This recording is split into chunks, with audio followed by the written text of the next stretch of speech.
That may be the greatest catch I've ever seen in my life.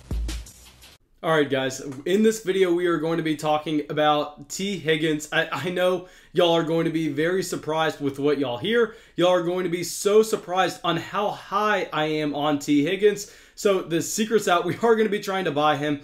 But before we get into the video, guys, please, if y'all have not already, go down there, drop a like, subscribe to the channel. We are going to continue to bring y'all a Dynasty Fantasy Football video every single day, including during this offseason. Y'all know with our main channel of the Fantasy Flock Network, that actually started out as a Dynasty Fantasy Football channel, and I figured I had to make this side one just because the majority of our new audience on the Fantasy Flock Network is actually redraft fans only. But here we are going to continue to cover the best format of fantasy football, which is Dynasty. And if you are not already in a Dynasty league, don't worry whatsoever. Just make sure you follow along with this channel. Make sure that you study up, because we are going to be starting up a ton of Dynasty leagues for the members of the flock this offseason. So you will definitely have your chance to join. But let's dive into T. Higgins. And T. Higgins was actually a wide receiver that we loved drafting at the beginning of the second round in 2020 Superflex rookie drafts. So maybe I am going to be a little bit biased just because we have such a high ownership on T. Higgins. Regardless, I'm going to pretend like I'm not biased at all. We're going to pretend that T. Higgins is the next Randy Moss, and let's get into it. So he is currently 21 years old. He was drafted with the first pick in the second round. Obviously, we know that this is a big-bodied wide receiver, and a lot of people in the Dynasty Fantasy Football community really kind of got off of T. Higgins after his pro day, where he came out and he proved that he is not a special athlete whatsoever in terms of running a 40-yard dash. But at the end of the day, we always stand by that at the wide receiver position, the 40 is not that important. The combine is not that important. Where it is important is if we are going to be looking at the running back position and trying to identify what players we think have big play potential, what players we think have that ceiling. And that's why back in 2019, we didn't like David Montgomery. But regardless, it's so overrated if we are looking at these wide receivers, because the wide receiver position is a position where you can win with any tool at your disposal. You do not have to win based off of pure athleticism. And that's really why we bought into T. Higgins, because we saw this wide receiver breaking out as a true freshman at 18 years old at Clemson. He was really the man, and we know that with Justin Ross, this is maybe the top wide receiver for a lot of people in the 2021 NFL draft. If he's not their top option, he's definitely in that top three. And the storyline going into 2019 at Clemson was that Justin Ross was going to be able to come out and really take over as that #1 wide receiver over T. Higgins. Sad story for Justin Ross, who was not able to do that. Then we figure out that he has some serious medical complications. So anyway, that's kind of besides the point, because we are trying to evaluate T. Higgins right now. But what is important with bringing up Justin Ross is that T. Higgins was actually able to remain that #1 wide receiver on the Clemson offense, something that caused us to be extremely bullish on T. Higgins coming into the NFL draft. And then we get that confirmation when T. Higgins is selected with the first pick in the second round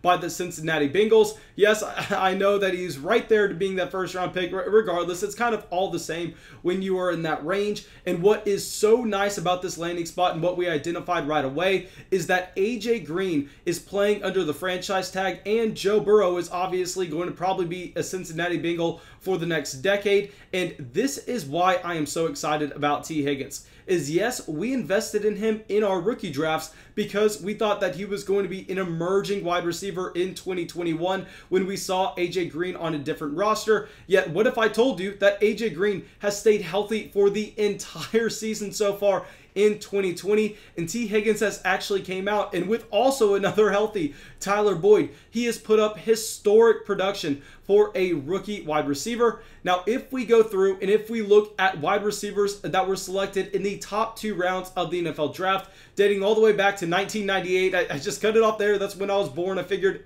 that's a good period of time to look at. Guys, this is the list of wide receivers that have been able to accomplish in their rookie years what T. Higgins has done so far. So these are going to be the requirements 4.7 receptions per game and 69 yards per game. This is what T. Higgins has done so far through 8 weeks. This is the list of wide receivers who were able to accomplish the same thing their rookie season. Randy Moss, Odell Beckham Jr., Anquan Bolden, A.J. Green, Julio Jones, Michael Thomas, Michael Clayton, Mike Evans, Justin Jefferson.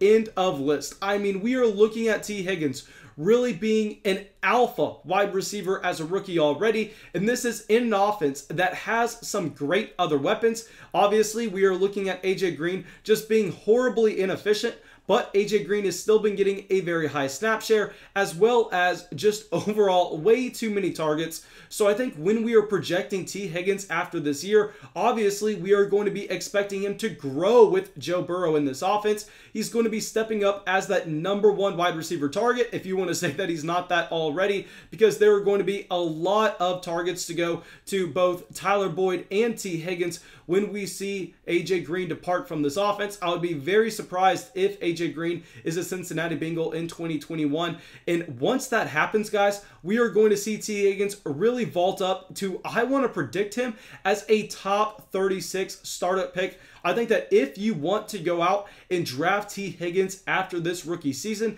if he continues to play at the pace where he's going, if we see A.J. Green depart, he is going to be a top 3 round startup pick. So right now, yes, I think that you will have to go out and you will have to pay a premium for him, but it does not matter because that price is going to continue to increase, and it's not like this is only a long-term player for you. He's giving you production right now that you can put into your starting lineup. So I'm willing to go out. I'm willing to trade a Robert Woods and a late rookie pick. I'm willing to go and possibly move away from a player like Julio Jones for T. Higgins and a rookie pick if I am a rebuilding roster. I think that would make a ton of sense.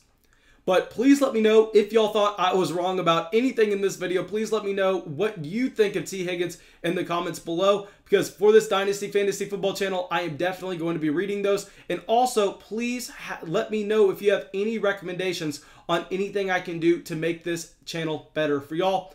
But thank you guys. I really hope y'all enjoyed the video. Have a great day.